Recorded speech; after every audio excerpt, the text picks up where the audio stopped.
I'm here to be an all-time great. You're now rocking with the best. Purple and yellow, purple and yellow, purple and yellow, purple and yellow. The Lakers repeat back-to-back titles. Welcome to the Big Baby Jonathan Sports Podcast. Oh, he's smoking hot. The latest Laker news. Another great Showtime feed. The greatest Lakers show. This is going to be legendary for a long time. This is the Big Baby Jonathan Sports Podcast. Lakers all day. Go Lakers!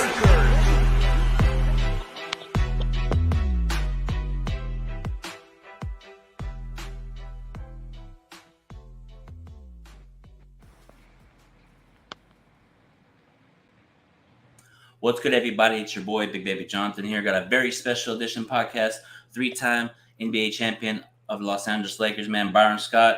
Byron Scott, thank you so much for taking the time out of your busy schedule to come on my show, man. It's an honor to have you, man. Welcome to Big Baby Sports. It's an honor to be here, brother. I appreciate it and look forward to it. And, you've been doing big things, so this is cool. My dog is bothering me right now, so I'm trying to push it out. It's all good, man. Hi, dog. How you doing? This is my co-host right here, Deli Dale. Welcome to the show, man. It's been a minute, man. It's been a minute, man. On the show. And my other co-host, Angry Lakers Fan TV, man. Go subscribe to his channel, Laker Nation. What's up, Angry Lakers Fan TV? Welcome to the show as well.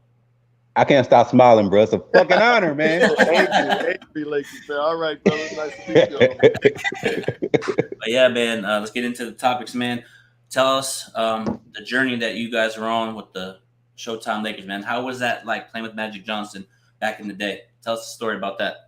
You know what? It was unbelievable, Big Baby. I mean, I had the pleasure and privilege of playing with three of the greatest players of all time. Magic Johnson, to me, arguably is the greatest point guard ever. Kareem Abdul-Jabbar to me is the greatest player ever. I mean, you look at his stats and what he was able to accomplish. And then James Worthy really kind of changed what most people thought of small forwards. At 6'9", he wasn't your regular small forward. Small forwards at those times was 6'6", 6'7". They can get up and down the floor. This was a man at 6'9" that was just he was just a deer when it came to running up and down the floor, and he could take you off the dribble. Post up, just did everything. So I had the pleasure of playing with those three guys, which made my job obviously a lot easier. And playing with those guys, obviously winning championships, which was our goal every single year. We didn't think about Western Conference Finals or getting to the finals. If we didn't win a championship, to us it was a bust. It just wasn't a good season. So, looking back on those years and playing with those guys, it brings back a lot of fond memories. And we see each other often and get a chance to talk about those years and today's game as well, and kind of reminisce and we just have a good time when we're around each other, man. But those memories of being with the Lakers Showtime era in the 80s is something that I'll never forget. Yeah, most definitely. Yeah, man, I watched that back in the day, man. You guys had tough teams went up against, the Boston Celtics, man, Larry Bird. And I was watching your show with Rob Rory. Larry Bird is one of the most trash talkers in the league, man. So tell us about that. Like, how did you prepare for Larry Bird back in the day? Like, what was the the good thing is I never had to guard Larry, but I did have to rotate to Larry at times. Mm-hmm. And like I said, man, you're talking about one of the biggest trash talkers ever, man. This guy would shoot the ball, and while you fly by, he tell you you're too late, you don't jump too high, too slow. I mean, and then he would tell you where he was going to catch the ball and shoot it in your face, what the damn thing you could do about it. He was just one of those guys. And the thing that, to me, that was so cool about Larry is that he backed it up, So to me, if you can back it up, it ain't really trash talking. It's the truth. And he is one of the greatest players that I think we all, in that era played against. He was a hard worker. Because when you look at Larry Bird, you look at his physical attributes, which wasn't much. He wasn't fast. He wasn't athletic. He didn't jump out the gym. But boy, he could outthink you. He knew where everybody was going to be, a step before. He had unbelievable basketball IQ. He made all the right plays, and he could shoot the hell out the ball. So he was a great competitor. He was great to play against in those Boston Lakers, Celtic days. And I got nothing but respect for Larry Bird. My boy, Daily Dale has a question for you, Byron Scott. Yes, sir. Byron Scott. So I want to transition to today's NBA. And right now we have Darvin Ham as our coach for the Lakers.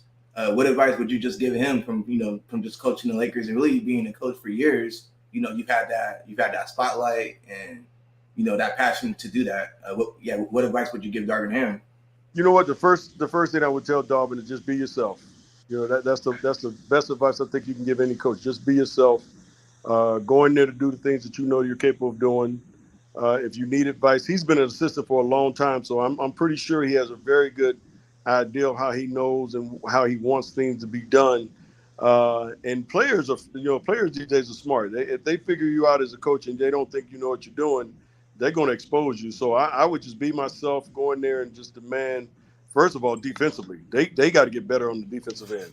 You can't go from a championship team where you were ranked the number one defensive team to last year where you ranked in the 20, and expect to be successful. This league is not like that. You got to be one of the top defensive teams in the league, and offensively, you got to be very efficient on that end of the league, on that end of the floor as well. So he has his work cut out for him. There's no doubt about that because you got some aging superstars and LeBron he just doesn't seem to take a step backwards. He keeps getting better, and he just sustains that quality of play that we're so accustomed to seeing.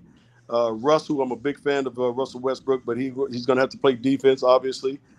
He's going to have to be much better in his shot selection as well. So, if they can stay healthy and they really start to think about that defensive end on really committing on that end of the floor, and that's something that Darwin's been very good at, in his assistant years in the NBA. And I think he knows being in a championship caliber organization like Detroit, where they won championships when he played with them. He knows the defense is extremely important, and these guys have to buy into that from day one. Yeah, most definitely, man. Like Darvin Ham keeps it real. He don't sugarcoat nothing, man. But how did you take that comment by Russell Westbrook saying he has no expectations in LA? How did you feel when he said those comments? I didn't feel great about that. I mean, we all have expectations. When you come to LA, the expectations is simple. Championships is that simple, and that has to be his expectation. Russ has been an unbelievable player. He's going to be a Hall of Famer, first ballot, no doubt about that. Averaging triple doubles in his career over the last 3 or 4 years prior to last year is an unbelievable feat, that only Oscar Robertson was able to accomplish. So he already has that to kind of, to stand on. You've had all the, the individual accolades that you can handle. You've been an all-star for multiple years. The only thing that's missing, in that resume is a championship. So he's going to have to obviously defer to those guys and really just say, listen, whatever I need to do, if it's defense, if it's scoring, if it's passing, I'm going to do whatever that is. You're going to have to be able to give a little bit of yourself in order for this team to be successful. He can't look at averaging 25, 15, and 10 because that's not going to happen for them to be successful. So I think as long as he understands that, listen, I'm willing to do whatever it takes to win, and he means it, they got a shot at being back in the championship next year. Yeah, most definitely. Angry Lakers fan, man. You got what's your thoughts about that? Basically, he said everything I was thinking. I didn't like them comments at all. Saying you have nothing to prove. You can't say that putting on a Lakers uniform at all. And if I was somebody like Byron Scott, I would have been pissed if I heard something like that. Come on, man. I mean, come on. You look, man. Lakers is all about championships. I mean, right. Dr. Jerry Buzz made that clear. Get down. It's all about championship. Hey, angry Laker fan, I ain't, like you said, I wasn't pissed because I'm not, with the organization in that capacity. I think if I was on that coaching staff or in that office, that front office, then I would have had to, probably walk downstairs and say, Russ, we need to talk. Yep. Maybe you don't understand that you do have expectations here, and that's to win a championship. So the pressure is on you. But since I'm not in an organization like that, where I'm kind of an outsider and I go to a lot of Laker games and do a lot of Laker events, I'm thinking the same thing. Like you said, I wasn't happy about those conversations because from the standpoint of what you've done in this league, yeah, you have nothing to prove, but you don't have a championship. And when you put on purple and gold, that's what we expect. So yeah, you do have something to prove. You have to prove that you are a winner, not just a triple-double guy or, one of the top point guards in the league for over the last 10 years. And, all the stats that you've done, that's been great. But that doesn't do nothing when it comes to winning championships. So you have a whole lot to prove, and you want to prove it here in LA. Yeah, most definitely, man. And my boy Isaiah has a question for you, Byron Scott. Would the Lakers with Russ be a six-man? Do you think he'll come off the bench this year? Well, I'm gonna tell you something, Big Baby, and this is something I discussed with a really good friend of mine. We were working out, and I was telling him what I would do. If I was Frank Vogel at the time, I said I would have a heart-to-heart talk with Russ and bring him off the bench. And here's my reason why. Because I think if you bring him off the bench, he's playing, number one, against second-tier guys. And number two, he can beat Russ. He can go and score and facilitate and do those things that he's done for so many years. With that first unit with AD and LeBron, you're going to have to defer. So I would have that conversation with him and say, listen, I would love to bring you off the bench, but if you don't want to come off the bench, this is the things that you're going to have to sacrifice as a starter. So again, it's just being very transparent as a coach. The one thing I used to always say when I had players is there's no way in hell you're going to be able to go to the media and say, I don't know my role, because I'm going to tell you your role from day one. This is what I expect from you from a coach's standpoint every single night. And if you go to a guy like Russ and he says, well, I don't want to do that. Okay, cool. We can agree to disagree. We'll start you, but being a starter, these are the limitations that I'm putting on you because of the other two guys that we have. But coming off that bench, you can be Russ, because now you're playing against guys that definitely can't guard you. And you got guys on that second unit, hopefully they're the shooters that we can surround you around, where you get to the basket and you can kick to those guys for shots. But you can be Russell Westbrook, where you can be able to have the ball in your hand 90% of the time and make the plays. If you're with LeBron and AD, you're not going to have the ball in your hands that much. LeBron is a facilitator. He's a point forward, so to speak. So I would have that talk with him if that's what Darvin Ham's, thought process is, as far as bringing him off the bench or opposed to being a starter.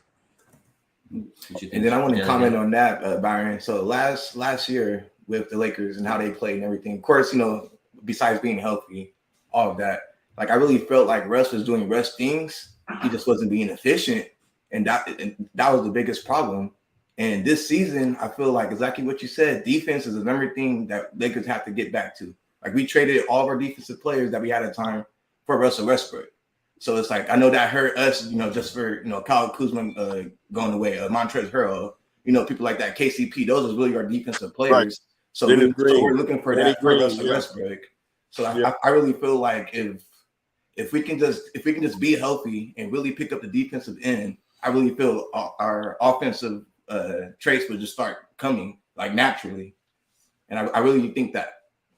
I don't disagree with you. I think defensively, again, that has to be the number one objective going into training camp this year. I mean, Darvin has to definitely go in there and say, listen, defensively, we got to go from 20-something in that top 10, hopefully that top 5. If you get to that top 5, which means you're playing defense every single night, that means you're giving a team a chance to win every single night. Because offense, as you guys know, it comes and goes. There's going to be nights where guys are knocking it down on a consistent basis. There's going to be nights where you're not. But defensively, you cannot have those lapses, where you're just giving up, 10, 12, 14 points in a row, and guys are getting everything they want. They're getting layups. They're getting wide open threes.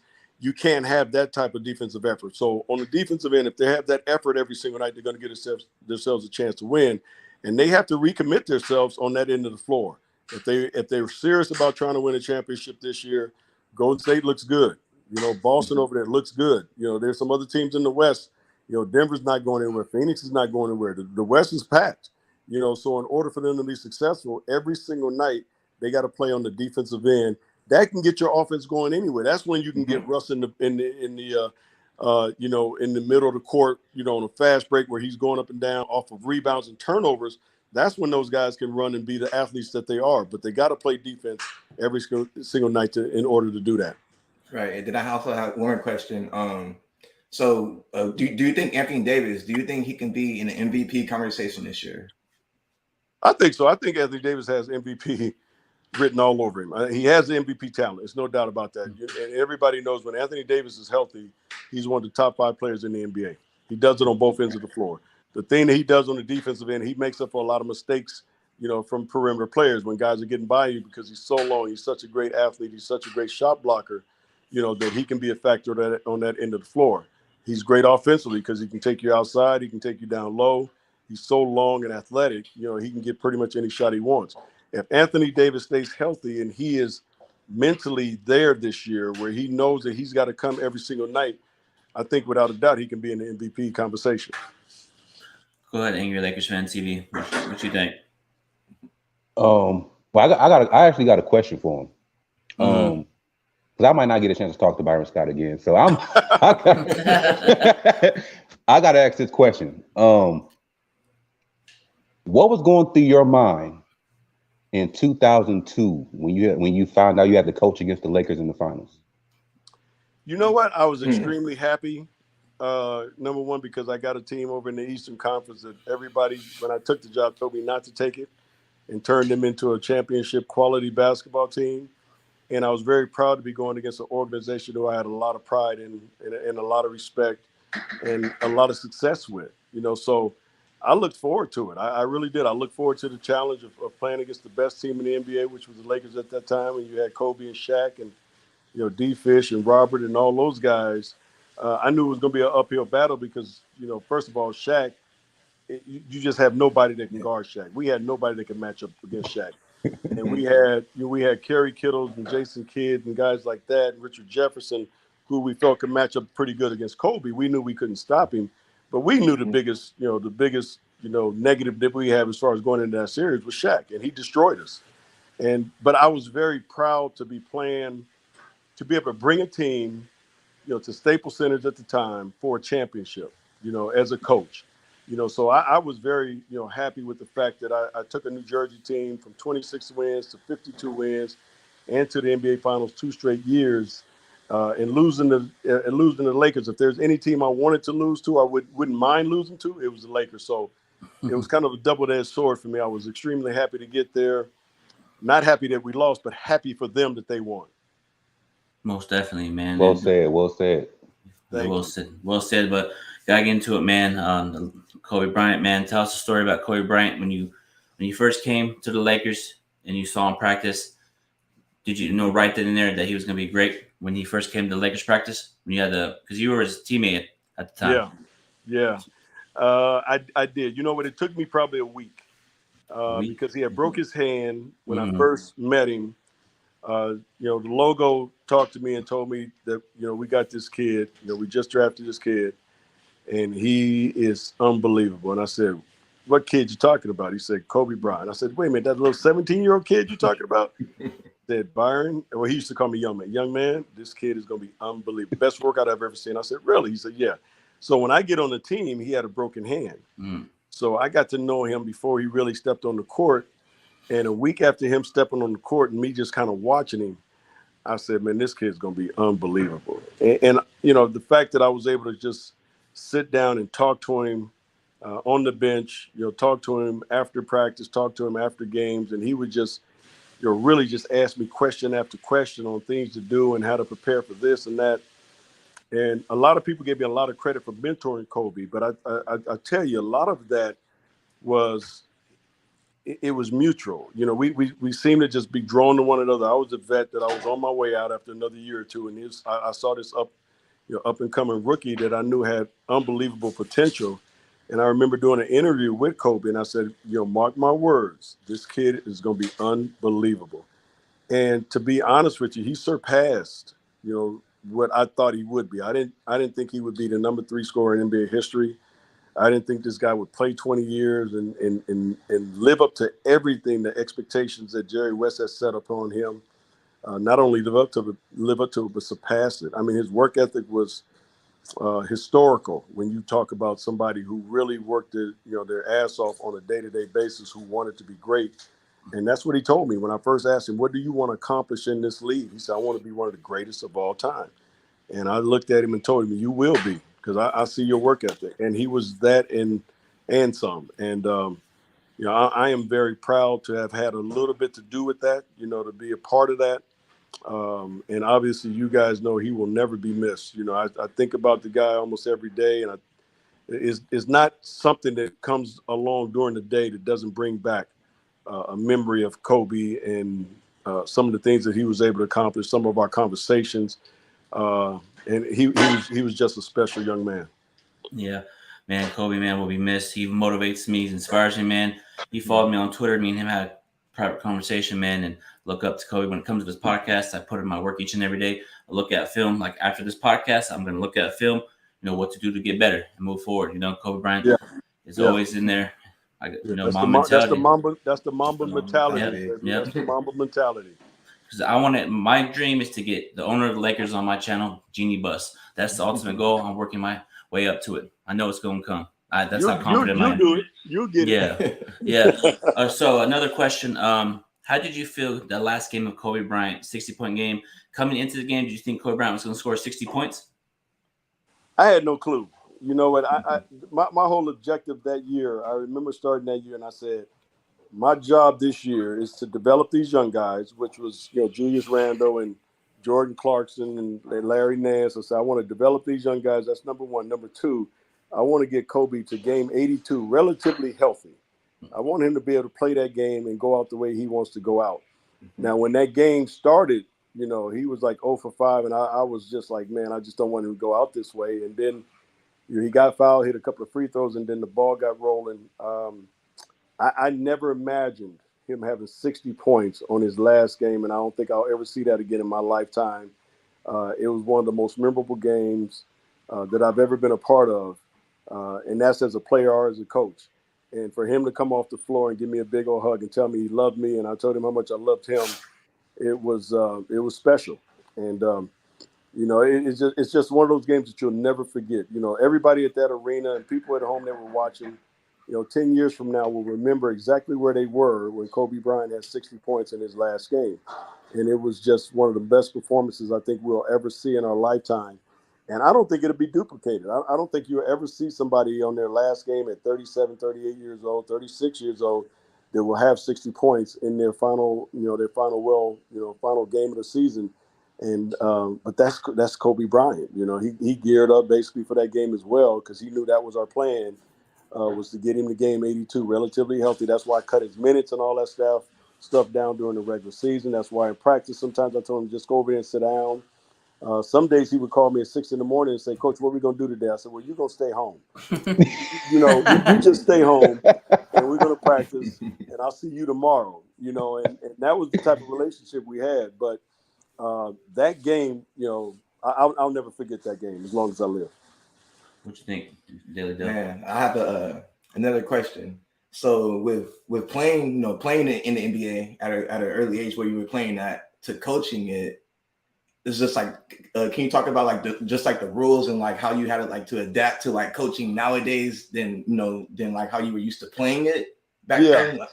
Yeah, it was. You know what? When I started coaching, it wasn't that big of an adjustment because the game was still kind of played like we played in the '80s, where it was still more of an inside-out game.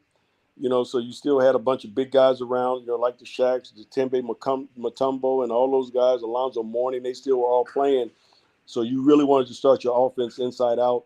About middle of the way of my coaching is where the game started to change, where it was more of an outside in, and the three-point line was much more relevant than it was when I played. So, you have to make those adjustments as a coach. You either got to draft or try to sign guys as free agents to come in that can do those type of things. So, I think every great coach learns, pretty much on the fly that, hey, you have to adjust with the signs and times. And for me, going from New Jersey to New Orleans, the game was pretty much the same. If you didn't have a dominant post player, you use, like I did with Chris Paul. I used Chris Paul to facilitate everything.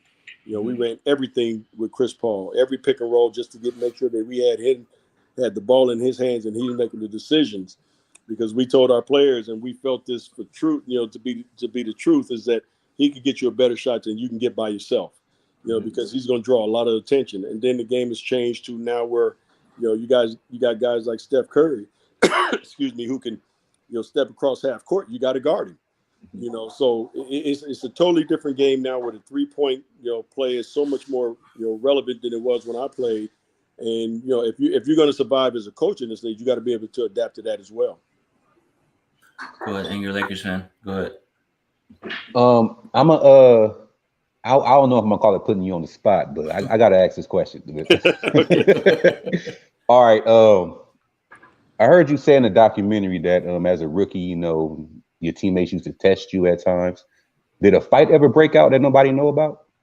No, you know what? I mean, we had pushing and shoving matches. Nobody really ever threw a punch. And the thing that would be crazy is after that was done, we would go out and get lunch or drink together. That happened on the court during practice, but we still family, we still brothers. and let's go out and have a drink, because again, everything gets testy on that court. And in the documentary, I wasn't lying. When Coop and Magic was messing with me, I said, "Look, man, the next one of y'all to do that, I'm gonna punch the shit out y'all." and they let me know then that what, we had to test you. We had to see if you had the heart, to be able to be one of the boys. And after that, I mean, we were the three amigos. We did everything together. We went everywhere together. And our bond on that basketball court, if one of us got into an argument or shoving match with an opponent, all of us was there, and I mean, we had each other's back. So that brotherhood was real. But yeah, we never had a practice where we came to fisticuffs. It was a couple of pushing here and there, and then everybody break it up. And then, like I said, after the practice, everybody be like, "Man, let's go get something to eat." It was all good. You forget about it, we move on. Yeah. Shout out to Lakers over everything. Salute to Big Baby, angry Lakers fan and champion, Mr. Scott. Appreciate it. And my boy James has a question for you. Who was the first person to inspire you to get into coaching? Ooh, Pat Riley. Pat Riley. When I was 26 years old, Pat Riley told me that we were in the locker room, and he said, one of these days when you become a coach, you're going to understand some of the things that I have to go through. And I looked at Rouse. I said, "You out your damn mind. I ain't coaching, man. What's wrong with you?" You got to remember, that was only my 5th year in the NBA. And then 5 years later, I'm in Indiana, and Larry Brown says the same thing. He basically said, "I think you would be a really good coach one day." And that's what got me thinking about being coaching, was just kind of going back and remember what Rouse said. And I don't know what it was about those two guys. You talked about two Hall of Fame coaches that seen something in me that I didn't see in myself as a player. But I started to, keep a journal of things that I would like to do and things I wouldn't do. And when I got to Indiana with Larry Brown is when I really started thinking about getting into coaching. But Pat Riley was a big reason for that. He was the first one to tell me that he thought I would be a good coach one day. So I owe a lot to that to him. Yeah, most definitely. Do you are you retired from coaching? Or are you still want to coach? Big Baby, I'm retired from coaching, man. I got let's put it this way. I'm retired from the NBA. Let's say that. I have told my wife and close friends, about a year or two ago, I said, "You know what? I wouldn't mind coaching in college." And not a huge college where you get these guys that are one and done. I would like to go somewhere where I can have guys for 3 or 4 years, young men, to really help them understand what life outside of basketball is all about, and prepare them for life, not just basketball. If they make it to the NBA, that's great. But if they don't, at least hopefully I will be, there to prepare them for, going into a regular 9 to 5 or going into in some form of basketball. But I think I would be really good in college because I could help a lot of these kids, and give them direction on, if they get a chance to play in the NBA, what to expect. And if they don't, to hopefully help them outside of the NBA as well. So I haven't completely ruled it out, but I have ruled out, coaching in the NBA. If you did coach college, what college team would you want to coach? Oh, I'm not gonna say that because then that might put people on the spot. They all coach start getting calls or something. I'm not gonna say that, but I will tell you this, Big Baby. For me, it would have to be on the West Coast. I'm a West Coast guy. I got granddaughters here on the West Coast. I don't want to go too far from California. Let's put it that way. And plus, my wife and I, we have businesses that we're involved in that are here in California. So if I do it, it's not gonna be in New York or Ohio or anything like that. It's gonna be somewhere close to the West Coast. For sure. Sounds good. Dilly Dell. And then I want to ask you this too, Byron. So from actually just like living a dream, like I do, like I'm starting to do music. Like I used to love basketball. I still love it, but my dream now is going to music and everything. And just you living a dream. Like what advice you would tell me or somebody like me that just trying just to make it and just to really do what they love to do? Man, that's a hard one because, like you said, I've lived that dream, but I also understood how hard it was and how much work it took to get into it. And that's the one thing I would tell you. Whatever it is, you talk about the music, make sure you outwork everybody. Again, we're going back to the Mamba mentality. Make sure you outwork everybody. And the one thing I remember when I was working out one year, this probably was my 4th or 5th year in the league, and I had to run that night. And I looked outside and it was pouring rain. I said, let me wait about 20 minutes and hopefully this rain subsides a little bit. Well, it didn't. So I went out and ran anyway. And I ran and I got back, home, and I'm laying on the porch because I'm dead tired because that last 200-300 yards is a sprint. And my ex-wife asked me, why would you do that? Why would you run at night like this and it's pouring rain? And I told her, I said, because there's a guy that's probably 6'4", 210 that lives in Miami that ran tonight and he didn't have nothing to worry about. I cannot allow him to get the edge on me. I love that. And it's the same thing with music. It's the same thing with anything that you don't want people to outwork you. And Rouse used to have a great saying, hard work doesn't guarantee you anything, but without it, you have no chance of being successful. So I made it a point to put in that work just as hard as anybody. Now, the talent level is going to be different. I wasn't as talented as Michael Jordan and some of these guys, but I couldn't let them outwork me too, because then they're going to kill me. If I put that work in, I got a chance. And that's what I would tell you as far as the music industry as well. Just, if somebody's getting up at 6, you get up at 5. If they work till 8, you work till 9. You know what I'm saying? You put in that extra work, because that's what's going to get you over the top. Yep, most definitely. Yes, most definitely, man. Angry Lakers fan, man. Go ahead. Yes. I have a question. First of all, before I ask my question, talking to Coach Scott is like talking to an uncle, man. He's just so laid back and chill. I'm getting those vibes as well. I'm getting those vibes as well. I'm talking to my uncle right now. All right, Uncle B. See, I like Uncle B. I can call you Uncle B. Absolutely, Uncle B. All right, all right, Uncle B. I got since you coach both of these guys, are you still in contact with Jason Kidd and Chris Paul? Not so much. Both those guys are doing their own thing. Jason's doing great in Dallas. I would see Chris. I would say over the last 2-3 years, after COVID and everything, I haven't seen him in a while. But every summer I would see him and we would play golf together. So I have more relationship with Chris than I do Jason. But both of those guys I have nothing but respect for. I think we have that, that admirable respect for each other. I'm glad that both of those guys are doing great things in their careers. Jason did a great job in Dallas last year. I think they're going to be another force to be reckoned with in the West as well. Phoenix, Chris went to Phoenix and turned a team that was hoping to make the playoffs into a team that's now hoping to win a championship. But that's what Chris Paul does. He's one of the best leaders I've ever been around. And I've been around a couple. Magic Johnson is the best leader I've ever been around. Jason Kidd was a great leader when I was in New Jersey. Chris Paul is in that.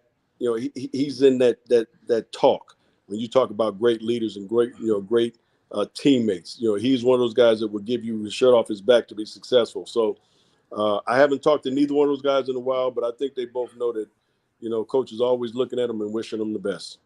Yeah, most definitely, man. Gotta go to this topic, man. Game on the line, Game 7 of the NBA Finals. Who you giving the ball to? Kobe Bryant, Michael Jordan, or LeBron James? Oh man. Well, I can tell you right now, it's going to be between It's going to be between Michael Jordan and Kobe. It's going to be between those two guys, and it's a coin flip because both of those guys don't mind being the GOAT and they don't mind taking that shot. LeBron, who I love to death, LeBron will defer if you double team him or anything like that. He'll give it up. Yep. Kobe and Michael Jordan ain't giving it up. They trying to win it. The only time I ever seen MJ give it up was when he told Steve Kerr, they're going to double me, you're going to be open. And Steve Kerr was like, I'll be ready. And he was. He caught it, made it, But most of the time, if you look at most film, last second shot, MJ took 90% of it, and Kobe probably took even a higher percentage of shots, when the game was on the line. Because as he said, he trusts his teammates, but he trusts himself more. Yep. I would give it the ball to Kobe. I know LeBron defers. In crunch time situation, Jordan said, give me the ball, get out of my way. Same with Kobe. Dilly Dale, who would you take? Kobe, LeBron, Jordan, game-winning shot, Game 7. I just grew up watching Kobe. I'm just going to have to go with Kobe. The game was always on all the time. I'm just going to have to go with Kobe. But like you said, Byron, it could literally be a coin flip between all three of them, really. Yeah, absolutely. It just depends, like where you're at, who you're playing against, stuff like that. But, yeah, for sure, I'll just give it to Kobe Bryant. Yeah. Why you, angry Lakers fan on TV? Well, I watched all three play, but I'm biased, so I'm going Kobe Bryant. I love that answer, angry Lakers fan. It's okay to be biased. Nothing wrong with that. No, it's all good, man. Yeah. So give me your top 5 greatest Lakers of all time.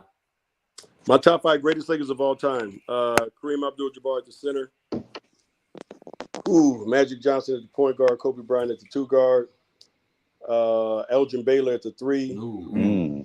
Nice. I'm trying to think of are great power forwards. I don't think we really had great power forwards. So in that case, I'm gonna put James Worthy right there at that power forward position. Okay. What you think, Dilly Dill? Man, for sure. At the one, you gotta go with Magic. You know, one of the greatest point guards of all time, if not the greatest. Kobe at 2. I'll also go with Elgin Baylor at 3. At the 5, I would go with Shaq. And then at the 4, like I said, it's just hard. But shoot, if Kareem Abdul-Jabbar was, man, I'll go with Kareem at the 4. For sure. You got the Twin Towers. That's not bad. I ain't mad at that. Shout out to Danny Artest, man. The 94 X50 Women's Basketball Network. My guy, what's up, Coach Scott? What's going on? Angry Lakers fan, who do you got in your top 5? The top 5 Lakers? Yeah, of all time. Oh man, I'm like, yeah, I got Kareem as the GOAT, so he'd be center. Of course, Magic would be point. Yeah. Shooting guard. I'm trying to figure out if I want to put Kobe at the 2 or the 3. I'll put Kobe at the 2. I'll put Worthy at the 3. And see, you right. The power forward position is like crazy. Yeah. So I'm gonna do this. I'm gonna do this. Y'all might look at me weird. Hey man, it's your opinion. I'm gonna say power forward. The paint might be clogged up, but power forward, I'll put Shaq. Oh, okay. No, like I said, that's not bad. Yeah. Me, Magic, Kobe, James Worthy, Shaq, and then Kareem. But Uncle B will be on the 6th man. Yeah, 6th man. Yep, Byron Scott be 6th man. I'll come off the bench. It's all good. Yeah. Yeah, man. Uncle B will be the 6th man. Yeah, most definitely, man. So what's your thoughts, Byron Scott, about LeBron re-signing with the Lakers? How do you feel like that's going to impact this roster with him re-signing for 2 more years? Well, I think it's great for LeBron and the Lakers. You know, he's going to obviously end his career here in Los Angeles. I think he signed a 2-year extension because of one reason. He wants to do that. He wants to still be in the league when Bronny gets in the league. You know, he's got 1 year of high school left, and he's going to probably go to whatever university, play 1 year, and then he's going to be in the NBA. So I think he wants to play against his son or with.